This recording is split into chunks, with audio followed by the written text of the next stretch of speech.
Are you ready to learn the truth about those whose names have been forever swallowed by the thick fog of the eastern mountain ranges? These ancient and majestic mountains still silently remember their true names, but in the modern world, almost no one speaks them aloud anymore.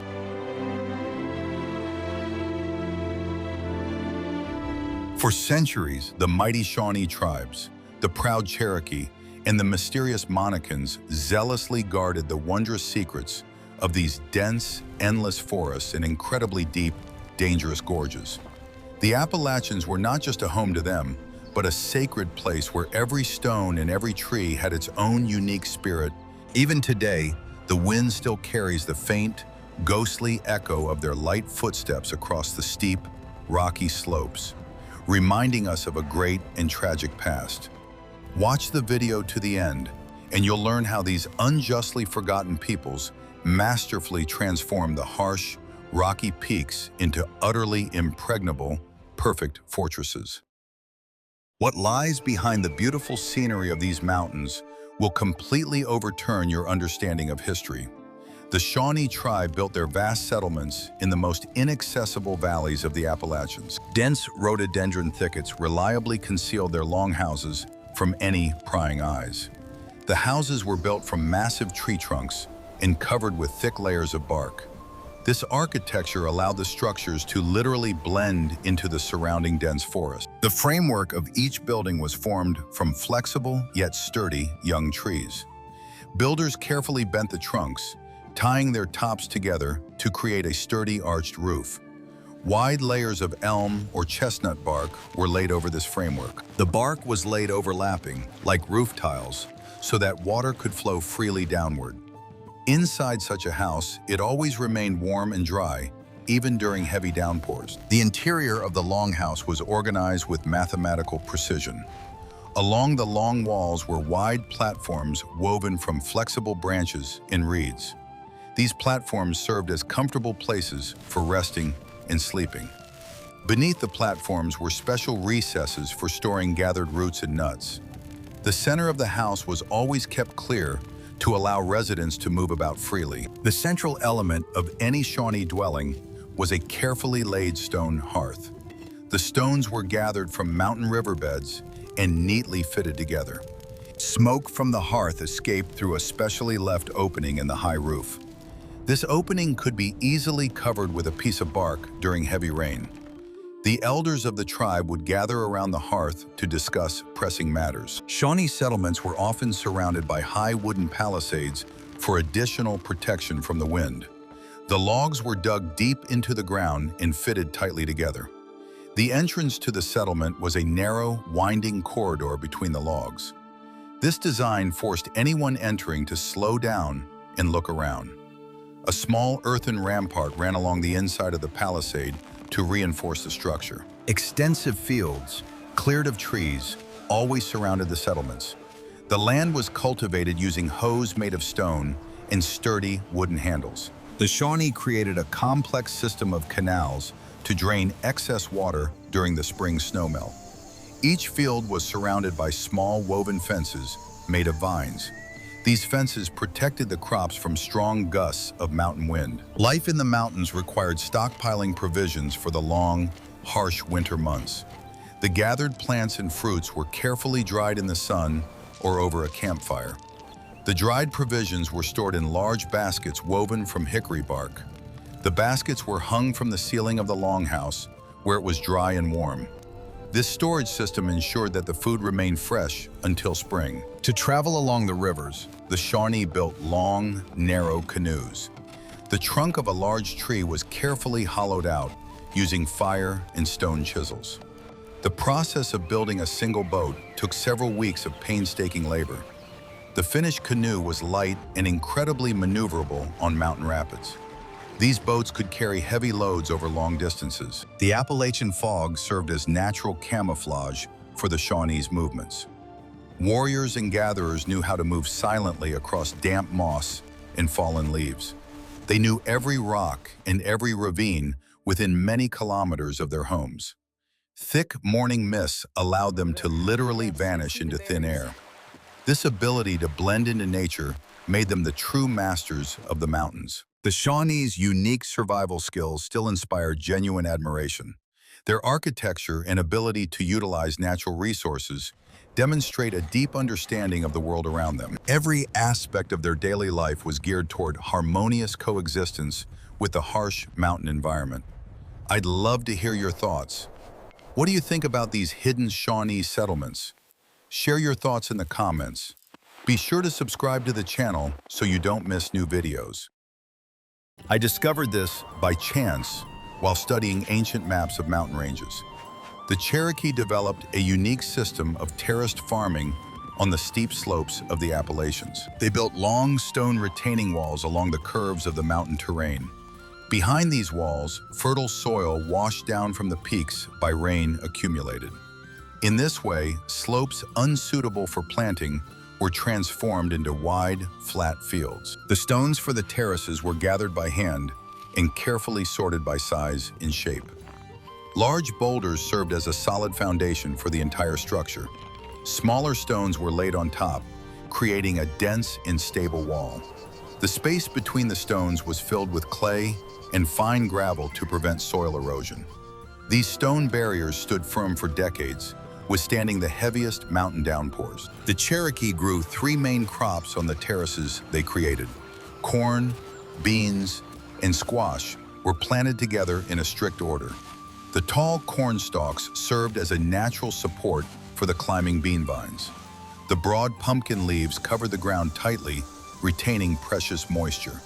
This planting system did not deplete the soil and yielded abundant harvests. To irrigate their fields, the Cherokee skillfully diverted water from mountain streams. Small channels were dug from the water source directly to the upper terraces. The water flowed slowly downward, evenly moistening each level of the land. Special wooden sluice gates allowed them to regulate the flow of water depending on the weather. This engineering system required constant maintenance and precise calculations. The harvest became a large-scale and organized event. Each plant was carefully cut with stone sickles and placed in woven baskets. Corn cobs were dried in the open air under shelters made of tree bark. Then the kernels were separated from the cobs and poured into large clay jars. These jars were buried in the ground to maintain a cool temperature. Cherokee pottery was renowned for its durability and elegance. Clay was gathered from riverbanks and carefully cleaned of sand impurities. Vessels of various shapes and sizes were molded from the purified clay. Before firing, the surface of the jugs was decorated with intricate geometric patterns. Firing took place in special pits filled with smoldering hardwood coals. Cherokee winter dwellings differed significantly from their summer structures. They were round, semi-dugout houses, sunk into the ground to retain heat. The frame of thick logs was covered with a thick layer of clay and dry grass. Inside such a house was a central hearth, the heat from which warmed the clay walls. Thanks to this design, a comfortable temperature was maintained inside, even during severe frosts. Cherokee clothing was made from the fibers of various mountain plants. The fibers of wild hemp and nettles were carefully combed and twisted into strong threads. These threads were woven into a dense fabric on simple wooden looms. The finished fabric was dyed with natural dyes extracted from roots and berries. The resulting colors were strikingly bright and did not fade in the sun. Knowledge of plant properties allowed the Cherokee to create effective decoctions. Leaves, roots, and bark from various trees were gathered at strictly defined times of the year. The collected materials were dried and ground into a fine powder. These powders were used to make medicinal mixtures for various needs. This knowledge was passed down from generation to generation in the strictest secrecy. The ability to adapt steep slopes for life was the key to the Cherokee's prosperity. Their terraces are still hidden beneath a thick layer of moss in remote gorges. The engineering ingenuity of this people forever changed the landscape of the Appalachians. Have you ever wondered what other hidden treasures these misty forests hold? In the next chapter, you'll learn how ancient craftsmen extracted precious copper from solid rock. Something you've never seen before lies hidden in the deep mines of the Blue Ridge Mountains. The Monacan tribe possessed a unique art of mining and processing native copper. They found copper veins on steep rocky slopes and in the beds of dried-up rivers. The mining process required immense patience and the use of special stone hammers. This copper was valued above all else and served as a symbol of high status. To extract copper from the rock, the Monacan used a method involving a sharp temperature change. First, the rock was heated intensely by large bonfires built directly on the cliff face. Then, the scorching rock was suddenly doused with ice-cold water from mountain streams. The sudden temperature change caused the solid rock to crack and break into pieces. From these fragments, it was then possible to extract pieces of pure copper. Copper was processed without smelting. The metal pieces were carefully hammered with stone hammers on smooth, flat boulders. The copper became malleable and took the form of thin, even plates. The craftsmen periodically heated the metal over coals to prevent it from cracking during forging. This process was called cold annealing and required the highest level of skill. The resulting copper plates were used to create objects of astonishing beauty. The Monacan people crafted massive breastplates and wide bracelets. The surface of the items was often covered with intricate engravings using sharp flint chisels. These patterns reflected the curves of mountain rivers and the contours of local ridges. The finished items were carefully polished with fine sand until they shone like a mirror. The Monacan people's copper artifacts were distributed throughout North America. They traded their jewelry for rare shells from the ocean coast. Trade routes stretched for hundreds of kilometers through dense forests and along turbulent rivers. Each copper pendant served as a distinctive calling card for this mountain people. Owning such an item was considered a sign of great respect. The Monacan villages were situated on high hills along the banks of full-flowing rivers. The houses were round in shape, with domed roofs made of reeds. In the center of the settlement, there was usually a large, open area for holding gatherings. This area was carefully tamped down and cleared of all vegetation. A sturdy palisade made of thick pine trunks was erected around the settlement. The Monacan people's agriculture was based on the cultivation of special varieties of mountain corn. This corn was distinguished by its short maturation period and resistance to cold. Seeds were planted in small mounds of earth, fertilized with wood ash. Shelters made of dry branches were used to protect the crops from frost. The harvest was accompanied by special ceremonies of thanksgiving to the earth. To store their supplies, the Monacans used deep storage pits. These pits were dug in dry soil and lined with birch bark on the inside.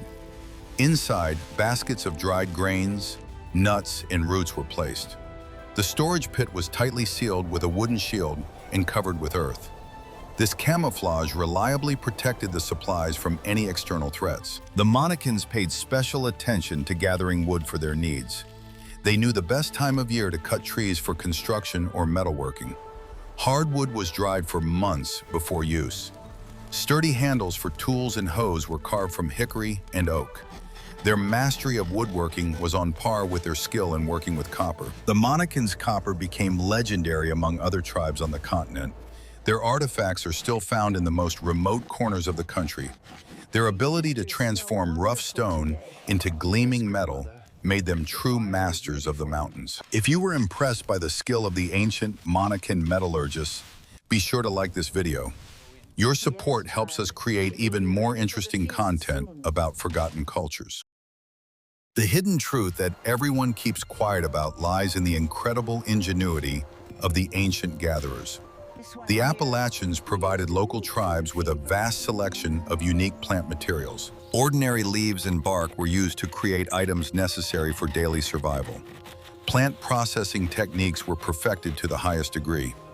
Every tree in the forest had its own specific, strictly defined purpose. The tulip tree, growing in deep river valleys, was particularly valuable. Its wood was soft, light, and easy to work with using stone axes. It was from the solid trunks of this giant that the largest and most reliable canoes were hollowed out. The bark of the tulip tree was used to create light, temporary shelters. The leaves of this tree were used to preserve moisture in harvested berries. The black walnut was an indispensable source of durable dyes. A rich, dark pigment was boiled from the thick green husks of the nuts. This pigment was used to dye fabrics, woven baskets, and wooden masks. Black walnut wood was distinguished by its high density and dark, noble hue. It was carved into ceremonial bowls and handles for important tools. Basket weaving was a distinct and highly valued art form.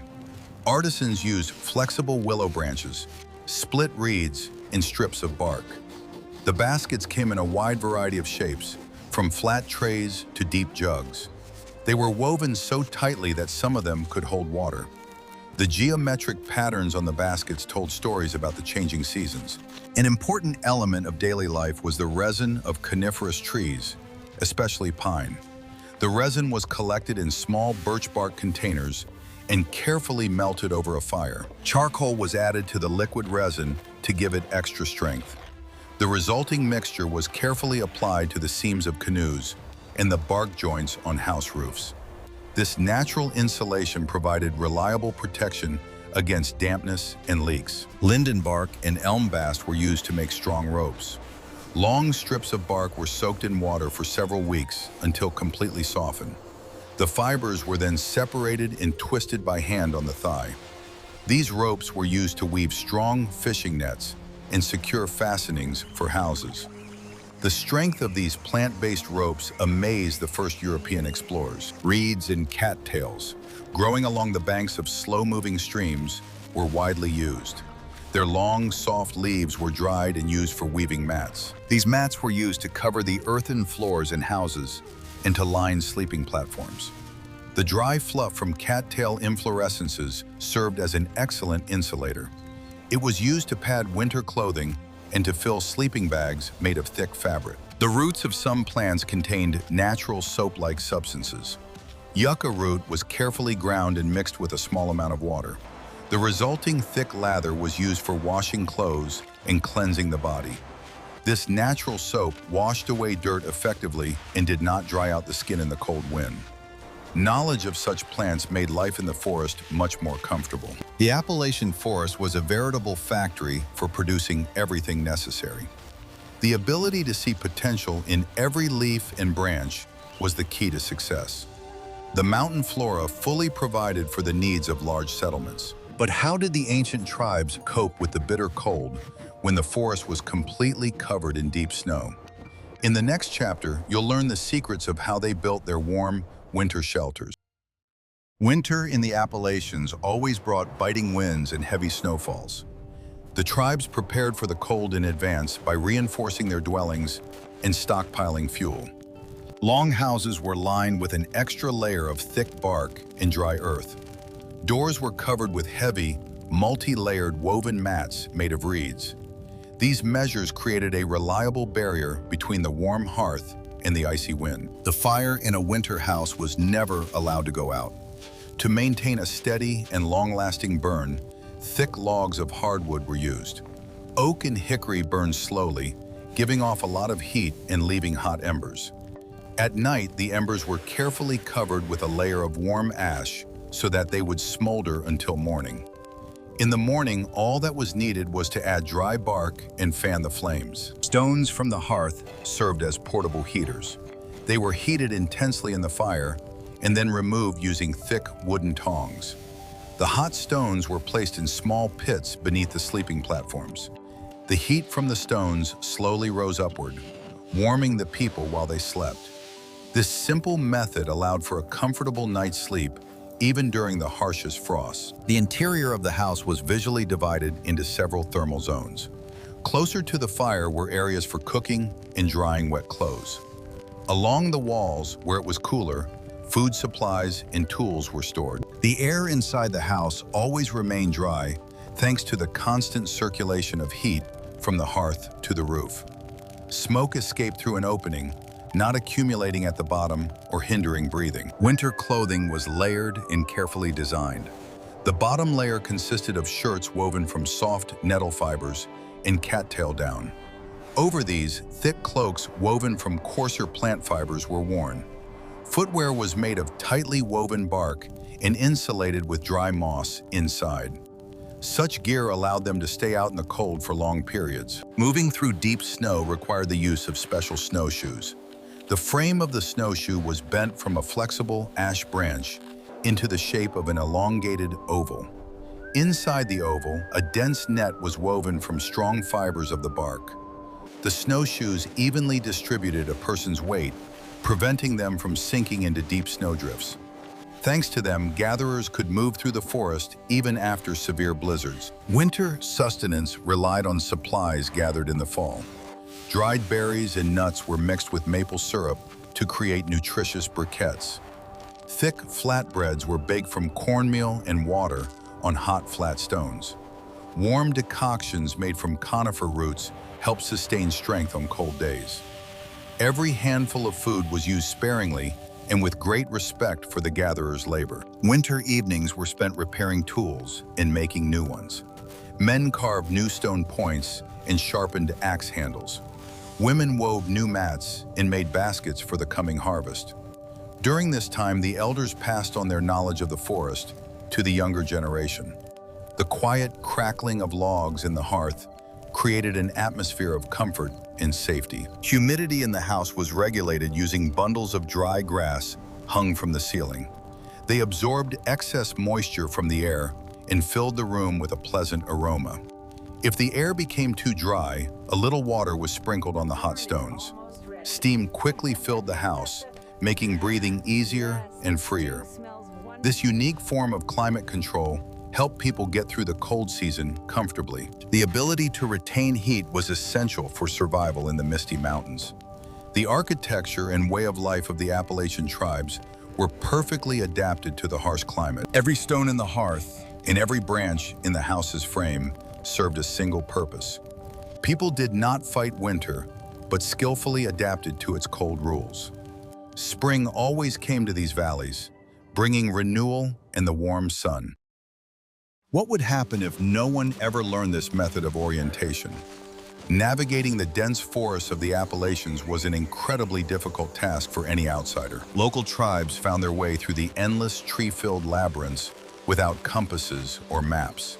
They used a complex system of natural landmarks passed down from generation to generation. Reading the forest was as essential a skill as knowing how to make fire. Countless streams and rivers served as the main guides through the mountains. Water always flows downhill, and following the current inevitably led to a larger river. The Indians memorized the bends in the riverbeds, the location of rapids, and the shape of the riverbank rocks. Each river valley had its own unique topography, which served as a reliable map. The sound of the water helped them find the right path even in pitch darkness. The shape of the tree crowns also served as an excellent landmark. The branches of pines and oaks on the south side were always denser and more spreading. The bark of birches on the north side looked darker and rougher due to the lack of sunlight. These small details were invisible to the untrained eye, but obvious to a tracker. The forest itself pointed the way to those who knew how to listen to it. Nighttime navigation relied on a thorough knowledge of the starry sky. The North Star pointed exactly north on clear, cloudless nights. The tribes knew how the positions of the constellations changed with the seasons. If the sky was overcast, they navigated by the direction of the prevailing winds. A cold wind usually blew from the northern ridges, carrying the distinctive scent of pine needles. Mountain ranges and prominent rocks served as important visual landmarks. Every distinctive rock had its own name and place on the collective mental map of the territory. When crossing a valley, a traveler always kept a familiar rocky peak in sight. It was easy to get lost in the gorges, so the pathfinders constantly checked their route against these landmarks. Fog often hid the peaks, and then knowledge of the terrain beneath their feet came to the rescue. The trails were laid out taking into account the natural features of the landscape. They skirted impassable swamps, dense thickets of shrubs, and steep scree slopes. The soil on the old trails was tightly packed down by generations of people who had passed through here. Small artificial notches were often left on tree branches along the edges of the trails. These inconspicuous marks indicated the direction to the nearest source of clean water. The notches in the branches were made in a specific, easily recognizable way. The branch was snapped so that its light-colored inner part was clearly visible against the dark bark. The direction of the broken tip indicated the correct path for the follower. If the path became dangerous, crossed branches were laid across the trail. This system of signs allowed information to be conveyed without a single spoken word. The sounds of the forest also aided in navigation and determining distances. The echo of a stone striking a rock allowed one to estimate the width of a gorge hidden in the fog. The quiet rustling of leaves could signal the approach to an open, windy plateau. An experienced tracker knew how to distinguish the usual sounds of nature from the sounds made by a person walking. Hearing in the forest was no less important than keen eyesight. Weather changes in the mountains occurred rapidly and unpredictably. The ability to predict a storm by the shape of the clouds and the direction of the wind helped them find shelter in time. Before a heavy downpour, the air became heavy and filled with the smell of damp earth. At such moments, groups immediately descended from the high ridges into sheltered valleys. Observation was the primary tool for harmonious coexistence with nature. The Appalachian Indians' navigation system was a perfect blend of experience and observation. They did not simply walk through the forest, they were an integral, organic part of it. This knowledge allowed them to travel vast distances without hindrance. But why did they undertake such long and arduous treks across mountain ranges? In the next chapter, you will learn about the grand structures these tribes built to hold their large-scale gatherings. The architecture of the Eastern Forest tribes was striking in its monumentality. The central element of large settlements was a massive council house, or rotunda. This building had a regular, circular, or polygonal shape and could accommodate hundreds of people. Rotundas were built on artificially constructed earthen mounds to protect against flooding. The high domed roofs of these structures were visible from many kilometers away from the settlement. The construction of the council house was a massive undertaking that united the efforts of the entire tribe. Massive wooden posts made from white oak trunks were driven into the ground along the perimeter of the future building. These posts served as a sturdy foundation to support the heavy roof structure. 4 of the tallest and thickest logs were placed in the center of the building. The main load of the entire dome system rested on these central supports. The rotunda's roof was formed from hundreds of flexible poles interwoven with one another. The poles were laid in concentric circles, gradually tapering toward the very center of the dome. From above, the framework was covered with a thick layer of dry grass, clay, and birch bark. This multi-layered roof excellently retained heat and kept out even the heaviest downpours. A wide opening was left in the very center of the dome to allow smoke to escape. The interior of the House of Councils was organized according to strict rules. In the center, directly beneath the smoke vent, was a sacred hearth that never went out. Wide wooden benches arranged in an amphitheater were placed around the hearth. Seats on these benches were allocated according to the status and experience of the council members. The closer a person sat to the center, the more weight their words carried. The walls inside the rotunda were decorated with intricate geometric patterns. Natural pigments made from ground clay and charcoal were used for painting. The colors carried deep symbolic meaning, reflecting the changing seasons and the forces of nature. Artfully carved ritual masks were placed on special wooden stands. The interior created an atmosphere of solemnity and deep respect for traditions. In the council house, the most important and fateful decisions for the entire tribe were made.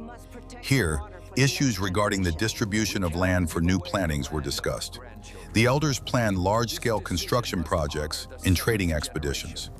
Every decision was made through lengthy discussions until complete consensus was reached among all participants. Every adult member of the tribe could express their opinion in strict order of turn. The keepers of knowledge and traditions held a special place in the social structure. These respected individuals memorized verbal agreements and the stories of past generations. They used special belts made of seashells to record important historical events. The patterns on the belts served as a kind of text that only a trained keeper could read. These belts were carefully stored in the most secure places in the council house. The tribe's social life was closely tied to the rhythms of nature. In the spring, meetings were held in the rotunda to prepare for planting. In the fall, the first harvest festival was celebrated here, giving thanks to the earth for its bountiful gifts. These events brought people together, strengthening social bonds between individual families. The rotunda was not just a building, but the true heart of the entire community. The square in front of the House of Councils served as a venue for mass events. Sports competitions were held here to train agility and endurance. The ground in the square was tightly packed by thousands of feet and cleared of even the smallest stones. Spectator seating was arranged around the square to watch the competitions. These games were an important part of the physical training of the tribe's young members. The rotunda structures demonstrated the highest level of social organization among the Appalachian tribes. The ability to coordinate the labor of hundreds of people to construct such monumental buildings is truly astonishing. A democratic decision-making system ensured the community's stability and prosperity for centuries. Today, thick fog hides the remains of these great structures beneath a layer of fertile soil. The majestic domes of the council houses remain only in the memory of these ancient mountains. The Appalachian Mountains were an incredibly rich natural larder. Gathering wild fruits and nuts was the foundation of food security for the local tribes. The autumn months turned into a period of intense and coordinated labor for the entire community. The people's well-being during the long winter depended directly on the amount of provisions gathered. Every section of the forest was carefully studied and divided among the gatherers. The American chestnut, which yielded enormous harvests, was considered the forest's greatest treasure.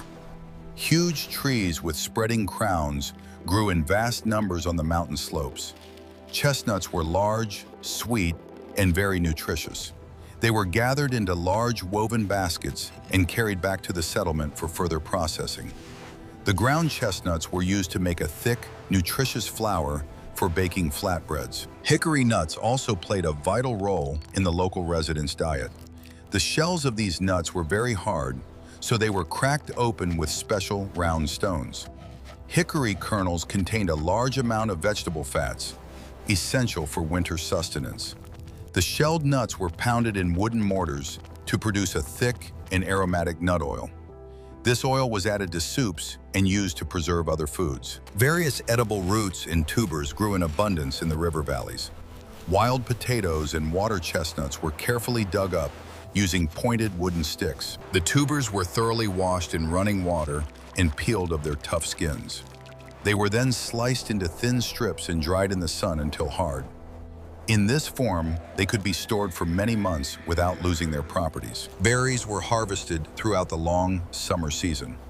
Blueberries, blackberries, and wild raspberries grew in abundance on forest edges and in clearings. Fresh berries were eaten immediately, and the surplus was set aside to dry. The dried berries were mixed with chopped nuts and maple syrup.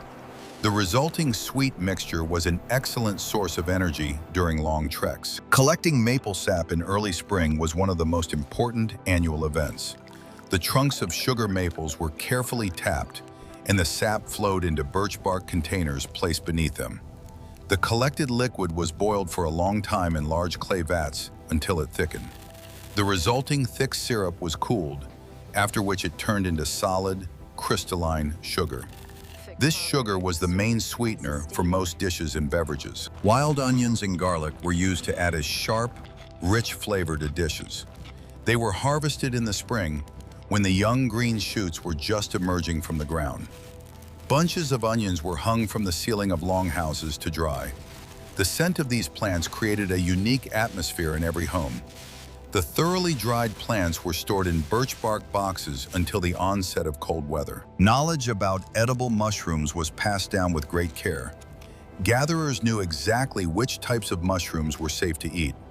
Mushrooms were dried by stringing them on thin threads made of plant fibers. In winter, dried mushrooms were added to thick soups made from cornmeal and beans. They gave the broth a rich flavor and added nutritional value. Storing the harvested supplies required keeping the rooms perfectly dry. Baskets of nuts and dried berries were placed on high shelves near the roof. Sacks of flour were placed in special woven baskets coated with clay. The clay protected the food from excess moisture on rainy days. Regular inspection of the supplies prevented the spoilage of valuable plant products. The rational use of forest resources ensured a stable and abundant life for the tribes. They took from nature exactly as much as was necessary for their prosperity. This careful approach allowed the forest to recover quickly year after year. The art of gathering was the foundation of their independence in harsh conditions. The bountiful gifts of the Appalachians reliably fed their wise and hardworking children. The trading network of the Appalachian tribes spanned vast territories across the continent. Rivers served as the main transportation arteries, connecting distant settlements with one another. The mighty currents allowed heavy cargo to be moved quickly over hundreds of kilometers. The Native Americans were excellent navigators, familiar with every shoal and every rapids along their route. Trading expeditions could last for months, requiring careful preparation and provisions. The main export from the mountainous regions was high-quality mica. This transparent and shiny mineral was mined in deep shale quarries. The mica was carefully split into thin, even plates using stone tools. From these plates, artisans carved amazing ornaments in intricate geometric shapes. Items made from mountain mica were found in settlements thousands of kilometers from the Appalachians. Flint for tool making was also an important trade commodity. Deposits of high-quality flint were not found everywhere in the mountains, so it was highly valued. Skilled artisans pre-processed the stones, shaping them into forms convenient for transport. At markets, these blanks were exchanged for goods unavailable in the mountainous regions. Rare seashells from the ocean coast were among the most coveted rewards for flint. Prestigious jewelry and ritual objects were made from the shells of marine mollusks. White and purple cylindrical beads were used to create ceremonial belts. These belts not only served as adornments, but also functioned as diplomatic documents. The exchange of such belts between tribes sealed peace treaties and trade alliances. The longer the belt, the more significant the agreement was considered. Salt, essential for preserving food, was extracted from salt springs. Water from these springs was slowly evaporated in flat clay bowls over a low heat. The resulting salt crystals were pressed into dense briquettes for ease of transport. The salt trade provided the mountain tribes with a stable income and the respect of their neighbors. Salt routes were strictly guarded and passed down from elders to younger generations. Trading sites were located at the intersections of major rivers and overland trails. These fairs were bustling, crowded gatherings of representatives from different peoples. Here, people not only exchanged goods, but also shared news, technologies, and knowledge. Trade took place according to strict rules based on mutual respect and honesty. Disputes were resolved by elders who ensured the fairness of every transaction. Standard-sized baskets were often used as a universal measure of value. They were filled to the brim with select grain or dried hickory nuts. This measure was clear to every participant in the transaction and did not cause unnecessary disputes. For one such basket, one could receive a specific amount of copper jewelry or flint. This simple system of measures ensured the stability and predictability of all trade transactions at the fair. Wide-woven baskets were used to transport goods overland. They were secured to the back with wide straps woven from linden bark. The strap passed across the porter's forehead, evenly distributing the heavy weight across the entire body. This design allowed for the transport of dozens of kilograms of goods along steep mountain trails. The porter's endurance was legendary and commanded the respect of all those involved in trade. The language barrier between tribes was overcome using a universal sign language. This language allowed them to discuss the terms of a deal without speaking. Specific hand movements indicated the names of goods, their quantity, and the desired price. The sign language was so rich that it allowed for even complex diplomatic negotiations. This unique communication system united scattered tribes into a single trade network. The trade routes of the Appalachians were the true lifelines of the ancient continent. Not only goods, but also cultural innovations traveled along the rivers and trails. The isolation of the mountain valleys was broken by these constant expeditions of brave navigators and traders. The barter economy made the tribes' lives richer, more diverse, and technologically advanced.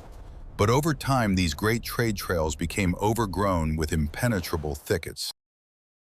A thick fog over the Appalachian ridges today hides a great and sorrowful history. Time has slowly but inexorably wiped the grand wooden cities from the face of the earth. Long houses collapsed under the weight of winter snows and turned into fertile humus. Stone terraces grew over with thick moss and merged with the natural contours of the steep slopes. Only deep copper mines in the rocks remained silent witnesses to past grandeur. The forest, once a source of life and materials, has swallowed up all traces of human presence. The roots of enormous trees have destroyed the carefully compacted squares in front of the council houses. The hearths, which burned continuously for decades, have cooled and become overgrown with tall meadow grass. Woven baskets and wooden tools have decayed, leaving not a single trace behind. Nature has reclaimed everything it once generously provided to these wise peoples. Today, standing atop the cliff, one can only imagine the scale of their civilization. The wind, sweeping through the gorges, seems to be trying to hum the forgotten melodies of ancient ceremonies. In the roar of the mountain rivers, one can hear the echo of stone axes striking the trunks of giant trees. But this is merely an illusion, born of the silence and grandeur of these endless eastern forests. The physical presence of the Shawnee, Cherokee, and Monacan has forever dissolved into this landscape. Architectural triumphs and irrigation systems remain only in archaeological layers. The art of transforming rock into fertile fields has been forgotten and is no longer practiced on these slopes. Copper ornaments that once shone in the sun now rest in museum display cases far from the mountains. Adaptation techniques, honed over millennia, have given way to a completely different way of life. The bond between generations, unbroken for centuries, has been irrevocably severed by time and circumstance. The fog that once served as a reliable cover for the settlements has now become their shroud. It gently envelops the mountain peaks, creating an atmosphere of deep melancholy and quiet sadness. Every morning, a white veil rises from the gorges, like smoke from thousands of extinguished fires. Hidden within this fog lies the unsolved mystery of peoples who knew how to understand the language of the earth. Their knowledge vanished along with them, leaving us only with admiration and a multitude of questions. The trails along which porters carried heavy boxes of mica have vanished forever. In their place lie paved roads, cutting the ancient trade routes into pieces. The great fairs at the confluence of rivers have been replaced by quiet provincial towns of the modern era. The language of gestures, which once united continents, is no longer used to conclude treaties. The world has changed, and there is no longer any place in it for the slow rhythm of ancient forest life. The massive domes of the council houses no longer rise above the treetops. Their complex wooden architecture was never documented, and it is impossible to recreate it today. Knowledge of the correct roof angles and methods of tying the logs together has been lost forever. No one gathers around the eternal fire anymore to decide the fate of large settlements.